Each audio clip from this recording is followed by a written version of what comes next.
I am Patrice Walker, 28 years old, sitting in a plush leather chair in my Uncle Harold's lawyer's office. The mahogany grandfather clock ticks loudly as I watch my parents enter the room for the first time in 15 years. Amanda and Frank Walker strut in wearing designer outfits, flashing diamond watches and smug smiles. They barely acknowledge me as they take seats across the table, whispering and smirking while eyeing the thick folder marked Last Will and Testament. They have no idea what is coming. If you are watching this and have ever been betrayed by family, let me know where you are watching from and subscribe for more stories of justice served. Growing up, our family lived in a cramped 2-bedroom apartment on the outskirts of Boston. Money was always tight. My father, Frank, worked 3 jobs at one point: daytime construction, evening security guard, and weekend shifts at a gas station. Despite his efforts, bill collectors called constantly. The electricity got shut off twice during one particularly harsh winter when I was 9. My mother, Amanda, on the other hand, seemed oblivious to our financial reality.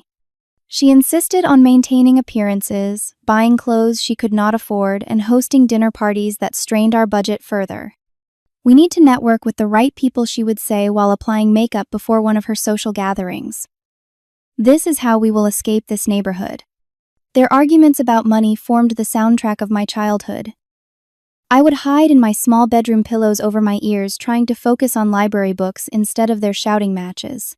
School became my sanctuary, a place with rules, structure, and predictability that my home life lacked. When I turned 10, things deteriorated rapidly. Dad lost his construction job after the company downsized. His drinking, which had always been present, became a daily ritual. Mom maxed out 3 credit cards buying a designer handbag collection and took out payday loans to cover basic expenses. The tension in our apartment was suffocating. "You are just like your brother," Dad would yell at Mom during their worst fights. "Acting like you deserve everything without working for it." That was the first time I learned about Uncle Harold. My mother's brother, who had moved to California years before I was born and built a successful tech company. They rarely spoke, and he was never mentioned in our house except during these heated arguments. Despite the chaos at home, I threw myself into academics. My 6th grade teacher, Mrs. Lancaster, noticed my aptitude for mathematics and stayed after school to give me advanced problems. Those quiet afternoons solving equations provided rare moments of peace in my turbulent life. Uncle Harold entered my life unexpectedly on my 12th birthday. A package arrived containing a leather-bound collection of classic novels and a card signed simply, "From your Uncle Harold. Keep reading, keep learning." Mom seemed annoyed by the gift but allowed me to keep it. Dad muttered something about Harold showing off again. 6 months later, Uncle Harold visited Boston for a business conference and asked to meet me. My parents reluctantly agreed to dinner at an upscale restaurant downtown. I remember being intimidated by his quiet confidence and intelligent eyes that seemed to assess everything. Unlike my parents, he asked me questions about school and what subjects interested me. He listened attentively to my answers. "You have a good mind, Patrice," he told me, as he slipped me his business card before leaving. "If you ever need anything, call me." Mom and Dad were unusually quiet on the drive home. I later overheard them arguing about Uncle Harold's condescending charity and acting superior just because he got lucky in business. The summer I turned 13, everything imploded. Dad lost his security job after showing up intoxicated. Mom received final notices on all credit accounts. Their fighting escalated from verbal to occasionally physical. Dishes thrown, doors slammed, walls punched. I became invisible in my own home, tiptoeing around their rage and despair. One August morning, Mom woke me earlier than usual. "Pack a bag, Patrice. Just essentials for a couple weeks." "Where are we going?" I asked, confused by their sudden energy and the suitcases by the door. "Your father and I need to restart," Mom explained vaguely. "We are taking you to stay with Uncle Harold while we sort things out." The cross-country flight to California passed in uncomfortable silence. Dad drank miniature whiskeys, while Mom flipped nervously through a magazine. Neither would answer my increasingly anxious questions. Uncle Harold's surprise was evident when we arrived unannounced at his sprawling Palo Alto mansion. Nevertheless, he welcomed us, graciously showing me to a guest room with its own bathroom, luxuries I had never experienced. 2 weeks, my father told Uncle Harold gruffly, just until we secure new opportunities back east. That evening, Uncle Harold ordered pizza and tried to make awkward conversation while my parents exchanged meaningful glances. After I went to bed, I heard raised voices from downstairs, but couldn't make out the words. The next morning, my parents left early. Mom hugged me stiffly, promising to call every day. Dad patted my shoulder and mumbled something about being good. They departed in a taxi, leaving me with a virtual stranger. Uncle Harold enrolled me in the local school, bought me clothes and supplies, and established simple household rules. Each day, I waited for my parents' call. Each night, I fell asleep, disappointed. 2 weeks later, the call finally came. I was doing homework in the sunroom when Uncle Harold entered, his expression grave. "Patrice, your parents are on the phone," he said softly. I grabbed the receiver eagerly. "Mom, when are you coming to get me?" A long pause followed before my mother's voice came through, unnaturally bright. "Sweetie, there has been a change of plans. Your father and I need more time to get established. We think it would be best if you stayed with Uncle Harold for the school year." The whole year, my voice cracked. Another pause. "Actually, honey, we are not coming back. Uncle Harold can give you opportunities we never could. This is for the best." The phone slipped from my fingers. Uncle Harold caught it, exchanged a few terse words with my mother, then hung up. He sat beside me, his hand hovering uncertainly over my shoulder. "They left me," I whispered, the reality crashing down. "They just left me." That night I cried until physically exhausted, convinced I had done something terrible to make my own parents discard me so easily. I was 13 years old, abandoned in a strange city with an uncle I barely knew, wondering what fundamental flaw made me so unlovable. The first months living with Uncle Harold were awkward for both of us. He was a bachelor in his 50s who had lived alone for decades, suddenly responsible for a traumatized teenage girl. I was shell-shocked, moving through days mechanically, expecting him to tire of me and send me away too. Uncle Harold hired a decorator to transform the guest room into my permanent bedroom, letting me choose colors and furniture. The results, lavender walls, window seat, and bookshelves, created the first space that felt truly mine. His housekeeper, Mabel Torres, a grandmother with warm brown eyes and nimble hands, took me under her wing immediately. "That man never learned to cook anything but eggs and toast," she confided while teaching me to make tamales in the spacious kitchen. "But he has a good heart, you will see."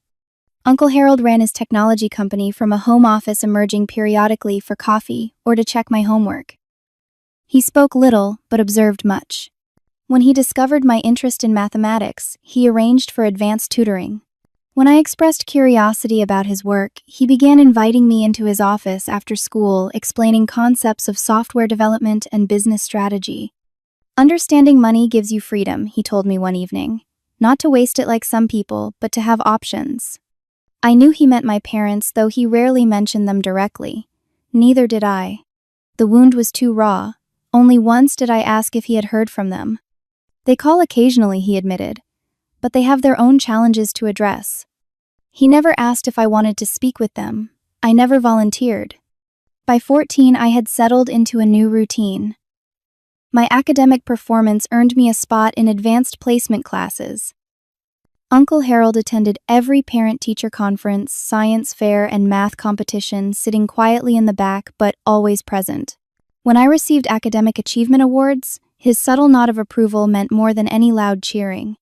Mabel became the grandmother I never had, teaching me cooking, sharing stories from her native Mexico, and providing feminine guidance. Uncle Harold could not. She lived in the guest house on weekdays, creating a small but stable family unit for me.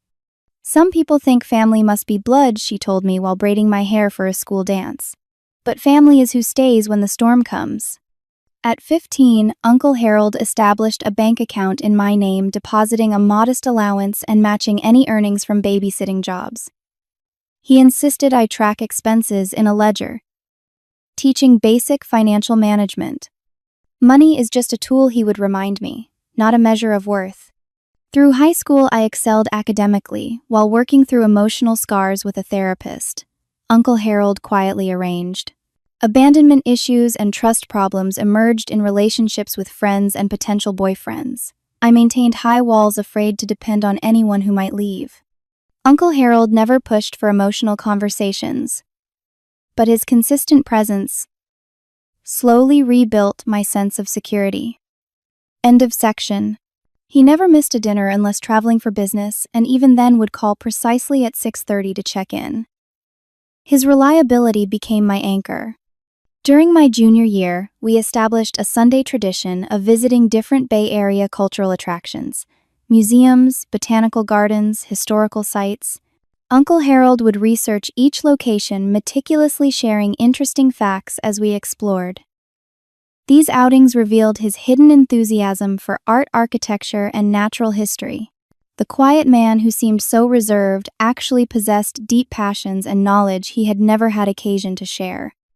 "Your presence has improved my life, Patrice," he told me on my 17th birthday, awkwardly handing me keys to a sensible used sedan. "I hope you know that." College application season arrived with Uncle Harold's characteristic thoroughness. He hired a consultant to identify programs matching my strengths in mathematics and computer science, but insisted final choices remained mine. When acceptance letters arrived from several prestigious universities, including Stanford and MIT, he arranged campus visits for both of us.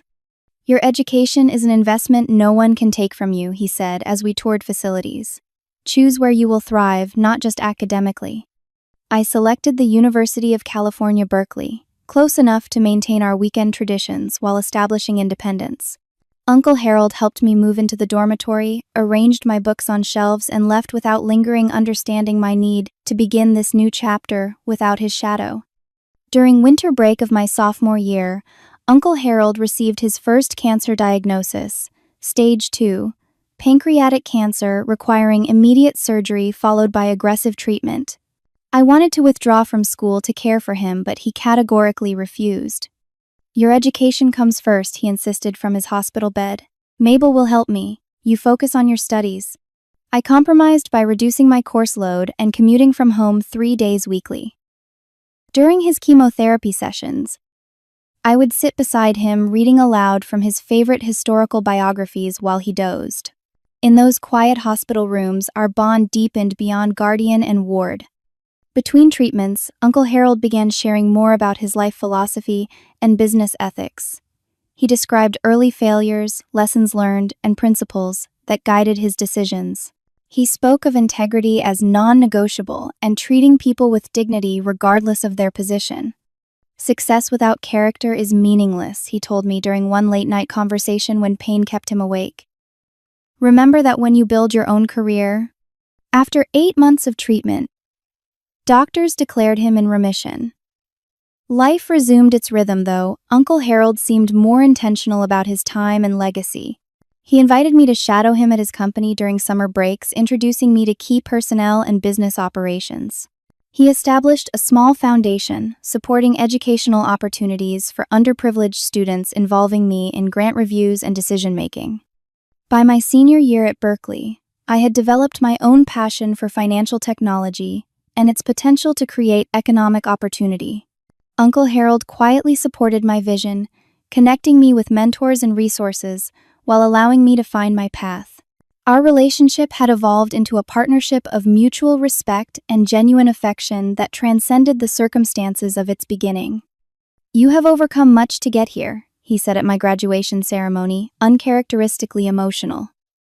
I am proud to have witnessed it. Neither of us mentioned the empty seats where parents would typically sit. We had become family without needing those labels. The first contact from my parents came midway through my sophomore year at Berkeley.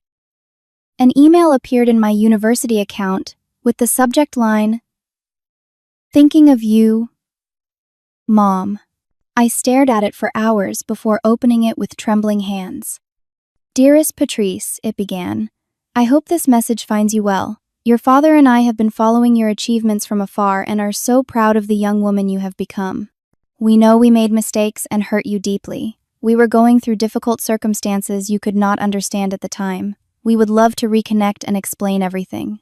Also, we are in a temporary financial situation and could use some assistance if possible. Please respond when you can. Love always, Mom. The message unleashed a tornado of emotions. Anger, confusion, yearning, and suspicion swirling together. That evening, I drove to Uncle Harold's house and showed him the email.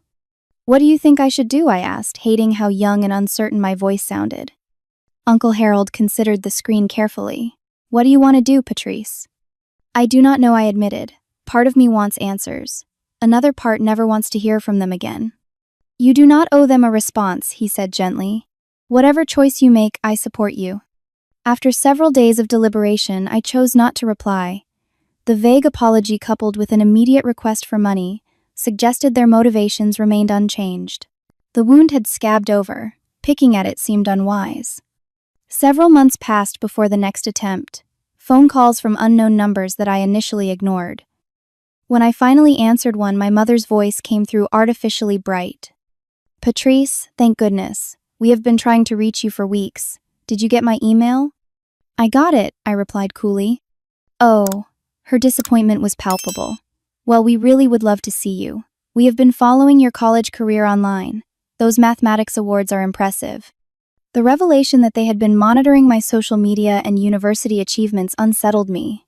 I had not posted my academic honors publicly, meaning they had been actively searching for information about me. How did you know about those? I asked.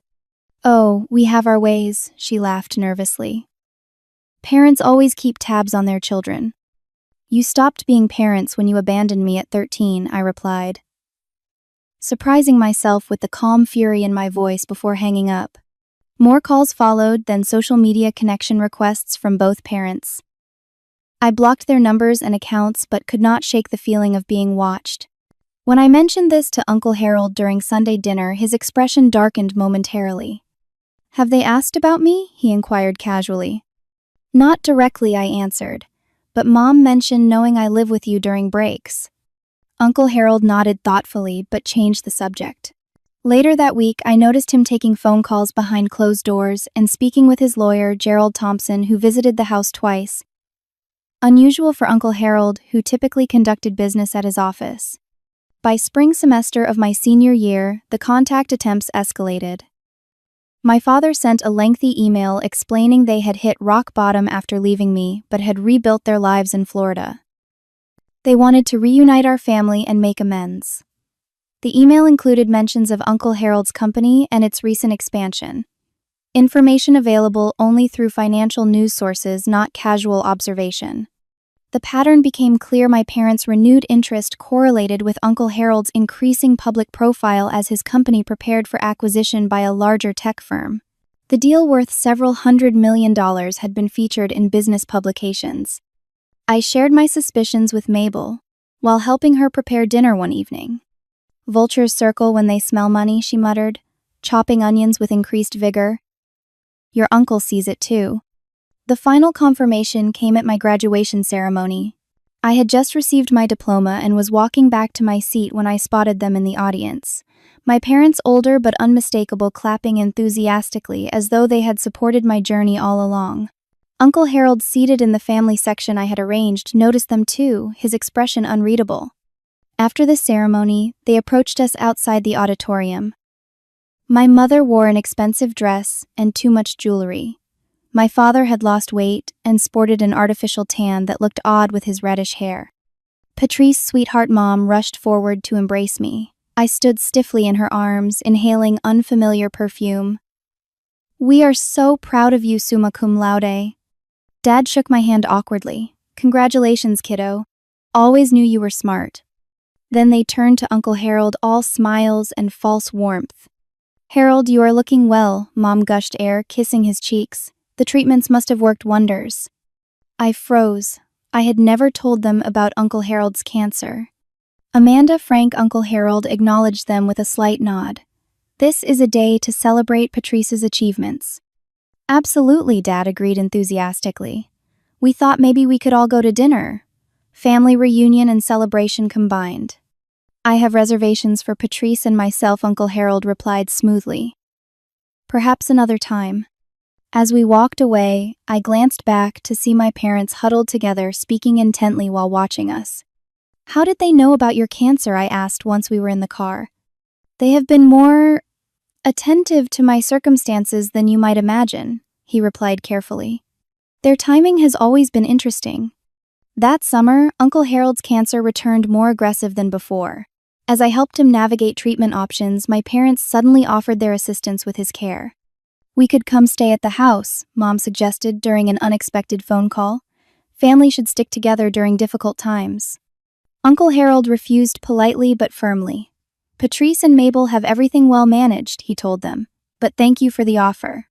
Late one evening, as I sat with Uncle Harold on the patio watching stars appear over the bay, he broached the subject directly for the first time. "Your parents have been in contact with me periodically over the years," he admitted. "Initially seeking money, later information about my business ventures." "Why did you never tell me?" I asked. "You were healing," he replied simply. "I saw no benefit in reopening wounds." He explained that Amanda and Frank had approached him several times during my teenage years, ostensibly about reconnecting with me, but inevitably steering conversations toward financial matters. He had offered to facilitate communication if I expressed interest, but refused financial support beyond what he had initially provided when they left me. "I believe people must face the consequences of their choices," he said quietly. "Not to punish them, but because growth requires accountability." As his health deteriorated, Uncle Harold spent more time with his lawyer. I would find them reviewing documents in his study, conversations ceasing when I entered. When I questioned him, he simply patted my hand. "Everything is arranged," he assured me. "You need not worry." The night Uncle Harold died remains crystal clear in my memory. We had spent the evening looking through old photographs. Him as a young entrepreneur, me at various school events, the two of us at landmarks across California. His breathing had become labored, but his mind remained sharp. "Family is not always blood," he told me, echoing Mabel's wisdom from years before. "Remember that, Patrice." By morning he was gone, peacefully in his sleep, having lived exactly as he chose until the end. In the months before his death, Uncle Harold had methodically prepared for his departure. He had shown me where important documents were stored, introduced me to his financial advisors, and updated his medical directives. What he had not shared were the details of his will or his suspicions about my parents' intentions. "Some things are better handled when the time comes," he told me cryptically during one of our last coherent conversations. After his passing, I assumed responsibility for funeral arrangements, according to the detailed instructions he had left. He wanted a small, dignified service without excessive displays of grief. "Celebrate what was not what is lost," his notes specified. While managing these details, I received a flurry of messages from my parents expressing condolences and offering help. Their sudden availability after years of minimal contact struck me as calculating rather than compassionate. "We can be there tomorrow," my mother said during a call, "to help with arrangements and everything else that needs handling." "Everything is under control," I responded. "The service is Saturday at 2. Has there been any mention of the will reading?" my father asked, attempting casual indifference. "Gerald will handle that after the funeral," I answered, noting how quickly their concerns shifted from Uncle Harold to his assets. The day before the service, Gerald Thompson visited me at the house. Tall and silver-haired with kind eyes behind wire-rimmed glasses, he had been Uncle Harold's lawyer and friend for over 30 years. "Your uncle was a remarkable man," Gerald said as we sat in the study. "Very few people knew the full extent of his generosity." He explained that Uncle Harold had established numerous anonymous scholarships and funded medical research without publicity. Several small businesses in the community had received startup capital from him without knowing the source. Former employees facing hardship found mysterious financial assistance just when needed most. "He believed wealth created obligation," Gerald continued, "but never wanted recognition for fulfilling that obligation." Learning these new dimensions of Uncle Harold's character provided comfort during grief. He had lived his values quietly but consistently, a stark contrast to my parents' vocal aspirations and minimal action. The funeral service took place at a small non-denominational chapel overlooking the Pacific. About 50 people attended: business associates, employees, charity representatives, and neighbors. Uncle Harold had requested no eulogy, just readings of favorite literary passages and classical music. My parents arrived 20 minutes late, causing heads to turn as they made their entrance. Mother wore a designer black dress with conspicuous diamond earrings. Father sported an expensive suit with gold cufflinks. They positioned themselves prominently in the front row opposite mine, performing grief with dramatic sighs and dab of eyes. Throughout the service, I noticed them studying the attendees, particularly those in business attire. During the reception afterward, they worked the room like networkers at a conference, exchanging cards and engaging Uncle Harold's wealthier associates in conversation. "Your uncle mentioned plans to expand into Asian markets," I overheard my father saying to the CEO of a partner company. I was advising him on currency exchange issues. The fabrication stunned me. Uncle Harold had barely spoken to my father in 15 years, let alone sought his financial advice. When they eventually approached me, their expressions shifted to practice sympathy. "Darling, you must be exhausted," Mother said, embracing me. "Why not let us handle things from here? You should rest." "Everything is managed," I replied. "Gerald has been very helpful." At mention of the lawyer, they exchanged quick glances. "Gerald mentioned the will reading next Thursday," Father said. "At his office downtown." "Yes, I know," I confirmed, noting they had clearly sought this information independently. "We will be there to support you," Mother assured me, squeezing my hand. Family needs to stick together at times like these. After they departed, Mabel approached me, eyes narrowed. "Those two are up to something," she muttered. "Your uncle knew it too." During the week between the funeral and will reading, my parents called daily with increasingly transparent questions about Uncle Harold's assets. Had he mentioned specific bequests? Were there investment accounts besides the company holdings? Had I seen any documents regarding property in other states? "Gerald handles all those matters," I repeatedly deflected. On Tuesday, I overheard them in the garden speaking when they thought no one was listening. "The estate must be worth 50 million minimum," my father was saying. "The house alone is 7 or 8, if she gets control." "She is young and inexperienced," my mother replied. "She will need guidance managing such wealth. That is where we come in. If Harold left everything to charitable trusts, we could contest based on family obligation," he continued. "Either way, we need to position ourselves carefully." I slipped away, unnoticed, stomach churning with disgust. Their reunion attempt had nothing to do with reconciliation. It was purely financial opportunism. That evening, I found myself in Uncle Harold's study, surrounded by books and mementos of our life together. A photograph on his desk showed us at my college orientation, his hand resting proudly on my shoulder. Whatever inheritance came my way seemed insignificant compared to what he had already given me: stability, education, and unconditional support when my own parents had offered none. "I will make you proud," I whispered to his empty chair. "Whatever happens." Thursday morning arrived with clear skies and unusual August coolness. I dressed conservatively in a navy suit Uncle Harold had helped me select for job interviews. His voice seemed to echo in my memory. "Appearance signals seriousness of purpose, not through flash but through quality." I arrived at Gerald Thompson's downtown office 30 minutes early, preferring to gather my thoughts before facing my parents.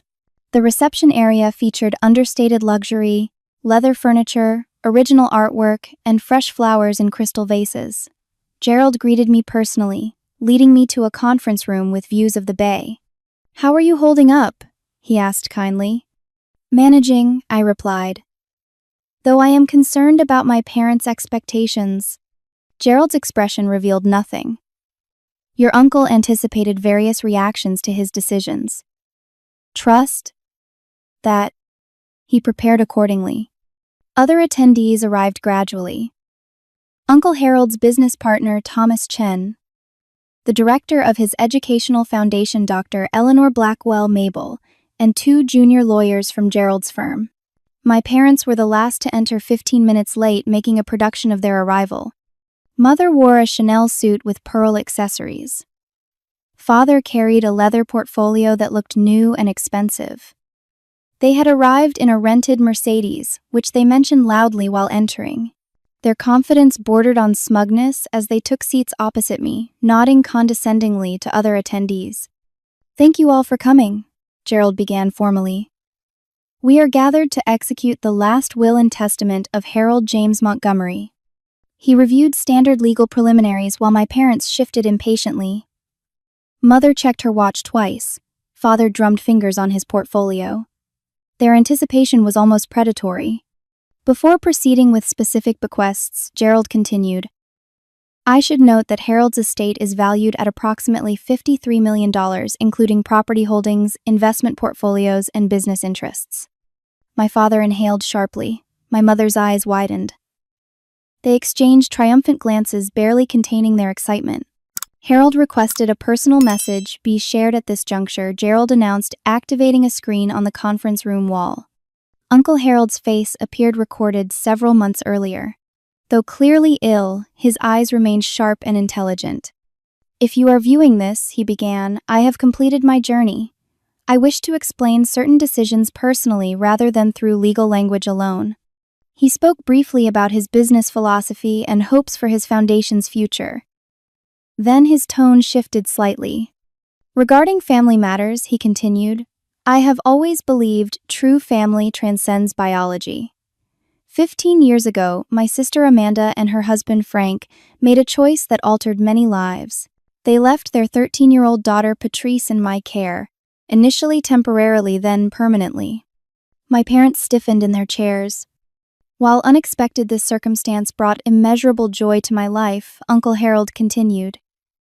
"Patrice became the daughter of my heart, bringing purpose and companionship I never anticipated experiencing." His gaze seemed to intensify. "Amanda and Frank, I know you are present. While I harbor no ill will for your decision regarding Patrice, I cannot overlook your subsequent actions. My private investigator documented 27 attempts over 15 years to extract financial benefits from me while maintaining minimal contact with your daughter." Mother's face flushed. Father loosened his tie uncomfortably. "More concerning," Uncle Harold continued, "are your recent activities coinciding with news of my illness and company valuation. Attempted loan applications using falsified documents claiming interest in my estate. Credit applications listing my properties as collateral without authorization. Insurance policies taken out speculating on my death." Gerald paused the video, turning to face my increasingly pale parents. For clarity, he interjected, "We have compiled extensive documentation of these activities." He slid folders toward them containing paper trails of their various schemes. Gerald resumed the video. Uncle Harold's expression had softened slightly. "I understand desperation drives questionable decisions," he continued. "However, my primary concern remains protecting those who demonstrated genuine care and commitment." My father began perspiring visibly. My mother's confident posture had collapsed entirely. "What is he talking about?" she demanded, voice shrill. "These are baseless accusations." Gerald paused the video again. "Would you like to see the evidence regarding your attempt last year to claim custodial rights to Patrice, solely to access trust funds you believed existed?" The blood drained from my mother's face. Father placed a restraining hand on her arm. "Or perhaps," Gerald continued calmly, "the recorded conversation with a potential lender stating you expected to receive at least $20 million from your brother's estate, which you planned to use as loan collateral." "You cannot prove any of this," Father blustered, though his voice lacked conviction. "Harold hired the best." Gerald replied, simply resuming the video.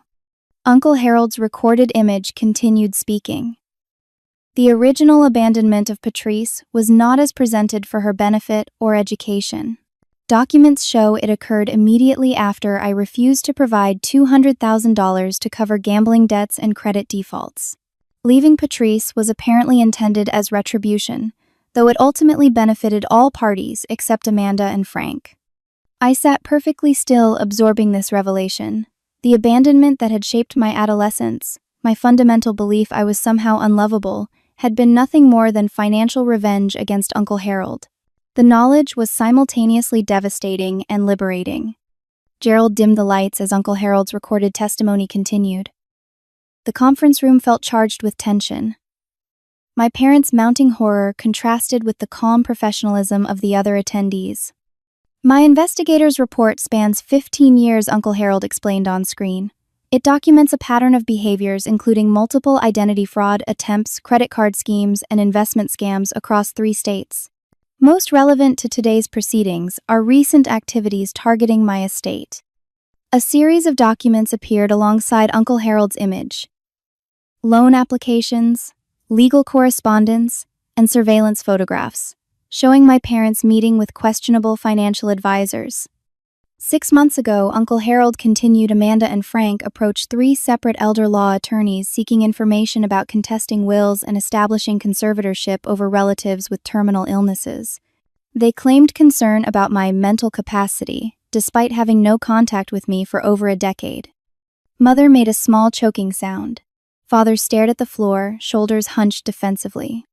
Most disturbing, Uncle Harold's voice continued steadily, was their attempt 3 months ago to fabricate documents suggesting prior financial promises to them.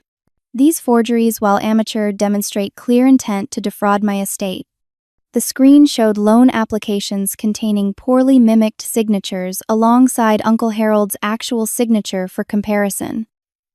The differences were obvious even to untrained eyes. I share this not from vengeance, Uncle Harold clarified, but to explain decisions that might otherwise seem harsh. I have always believed in second chances balanced with accountability. The video paused and Gerald rose again. Before continuing with specific bequest details, Harold wanted to address Amanda and Frank directly. The recording resumed with Uncle Harold looking directly at the camera. Amanda, Frank, I forgive the past. Your decision regarding Patrice ultimately enriched my life immeasurably. However, forgiveness does not negate consequences. Your recent actions demonstrate priorities and values incompatible with responsible wealth management. Mother's carefully applied makeup had begun to streak with tears, whether from genuine emotion or calculation remained unclear. Father sat motionless, defeat evident in his posture. Now to the actual terms, Gerald announced, consulting the formal document before him. To Amanda and Frank Walker, Harold establishes a modest trust fund, providing $5,000 monthly for life conditional upon first, no contestation of any aspect of this will. Second, completion of financial management and gambling addiction counseling. Third, annual review of financial activities by the trust administrator. $5,000, Mother whispered incredulously. Monthly. From $53 million. The primary estate, Gerald continued without acknowledging her outburst, comprising the residential property investment portfolios and controlling interest in Montgomery Technologies, transfers to Patrice Walker with specific provisions for educational advancement and charitable foundation management. My parents' expressions transformed from shock to outrage. Father slammed his portfolio onto the conference table. This is unconscionable, he shouted. His own sister gets virtually nothing, while an adopted child takes everything. We will contest this immediately. Gerald appeared entirely unruffled. Regarding contestation, he noted calmly. Harold anticipated this reaction. Should you proceed with legal challenges, all evidence of potentially criminal financial activities will be submitted to relevant authorities in California, Florida, and Massachusetts. The trust provision would also convert to a one-time payment of $50,000 total, with no ongoing support. The threat hung in the air like heavy smoke. Father's face cycled through emotions, anger, calculation, and finally something resembling panic. You cannot blackmail us, Mother attempted, though her voice wavered. This is not blackmail, Gerald corrected. It is a clear presentation of consequences for specific actions. Harold hoped you would accept his generosity despite your history. $5,000 monthly for life represents significant support considering the circumstances. We are his family, Mother protested, mascara streaking down her cheeks. Blood relatives. Family is defined by actions, not genetics, Gerald replied with unexpected gentleness. Harold believed this deeply. My parents huddled together, whispering urgently. Their formerly confident demeanor had crumbled, entirely revealing the desperate schemers beneath designer clothing and practiced smiles. We need time to consider options, Father finally announced. Of course, Gerald agreed. The trust documents require signatures within 30 days to activate monthly payments. After that, the default one-time settlement applies. As the meeting concluded, other attendees received their more modest bequests. Retirement funds for Mabel, business transitions for Thomas, expanded endowment for Dr. Blackwell's foundation work. Throughout these discussions, my parents remained silent, shell-shocked by the systematic dismantling of their plans. When Gerald finally closed his portfolio, indicating the proceedings had concluded, my parents rose stiffly, without making eye contact with anyone. "This is not over," Father muttered as they passed my chair. "Actually, Frank," Gerald interjected, "Harold specifically intended this to represent closure, a clean ending allowing everyone to move forward appropriately. I strongly recommend accepting these terms." They departed without further comment, their rented Mercedes speeding away from the curb with squealing tires. A final petulant gesture against circumstances they could not control. After my parents stormed out, an unexpected calm settled over me. The revelations should have been devastating. Confirmation that my abandonment had been nothing more than financial retaliation, evidence of years of schemes targeting Uncle Harold, proof that their recent reunion attempts were purely mercenary. Instead, I felt oddly liberated. "Are you all right?" Mabel asked, her weathered hand covering mine. "Surprisingly, yes," I answered truthfully. "It feels like a weight has lifted." Gerald invited me to stay after others departed. In his private office, he produced a sealed envelope with my name written in Uncle Harold's distinctive handwriting. "He asked me to give you this privately," Gerald explained. "Take your time." The letter inside expressed what Uncle Harold had struggled to verbalize during life: his profound gratitude for my presence, his admiration for my resilience, and his absolute confidence in my future. He acknowledged the pain my parents had caused but urged compassion without compromising boundaries. "Their limitations do not define your potential," he wrote. "Remember that hurt people often hurt others. This understanding brings freedom without requiring their presence in your life." The most surprising paragraph addressed the trust fund established for my parents. "You may question my provision for Amanda and Frank given their behavior. I consider this neither punishment nor reward, but practical compassion. The monthly amount provides basic security without enabling further destruction. However, should you eventually determine they deserve nothing, you have authority as trust administrator to dissolve this arrangement after 5 years. This decision belongs to you alone based on your judgment of their actions moving forward." I folded the letter carefully, Uncle Harold's wisdom wrapping around me like an embrace. He had given me not just financial security, but agency over my relationship with my parents, neither forcing reconciliation nor demanding permanent estrangement. "What happens now?" I asked Gerald. "Practically speaking, there will be transitions regarding property, business interests, and foundation responsibilities," he explained. "Emotionally speaking, that journey belongs uniquely to you." In the year following Uncle Harold's death, I completed my master's degree while learning to manage his business interests with guidance from Thomas. The educational foundation became my passion project, expanding scholarship opportunities for students from unstable homes. My parents signed the trust documents on the 29th day, accepting the monthly stipend and mandatory counseling. Occasional progress reports from the trust counselors suggested modest improvements in financial management, though gambling relapses occurred periodically. They attempted contact several times with awkward holiday cards and birthday messages that never acknowledged past wrongs directly. 6 months after the will reading, I moved from Uncle Harold's mansion to a comfortable condo overlooking the bay.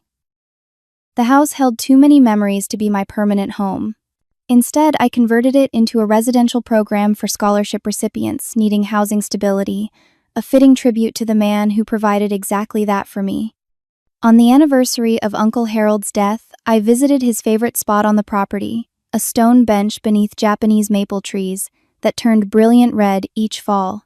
Sitting there with his letter reread and carefully refolded, I realized the greatest inheritance he left was not financial but philosophical.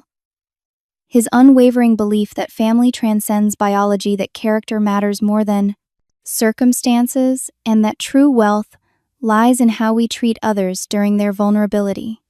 The 13-year-old girl abandoned by her parents had become a confident woman secure in her worth regardless of others' validation. The wound that once defined me had transformed into wisdom and empathy without sacrificing appropriate boundaries. I established limited contact with my parents. Birthday calls, occasional updates, but firm restrictions regarding financial discussions. Their initial attempts to manipulate gradually gave way to awkward but somewhat more authentic interactions. Whether genuine change or simply recognition of their limited options remained unclear, but I no longer needed their redemption to define my peace. Life continues to unfold with challenges and triumphs. Uncle Harold will not witness physically, yet his influence shapes my decisions daily. The integrity in business dealings, the commitment to education, the balance between compassion and boundaries. His legacy lives not just in buildings or bank accounts, but in values transmitted through living example. To those watching who have experienced family betrayal or abandonment, know that your worth never depended on those who left. Family can be created through choice rather than chance. The people who stay during difficult seasons reveal true connection more than shared genetics ever could. Have you created family beyond blood relatives? Share your experience in comments below. If this story resonated with you, please subscribe for more reflections on resilience and healing. Like and share to help others find encouragement in difficult family situations. Remember that your story continues beyond your worst chapters. Sometimes the most beautiful growth emerges from the deepest wounds. Thank you for witnessing my journey.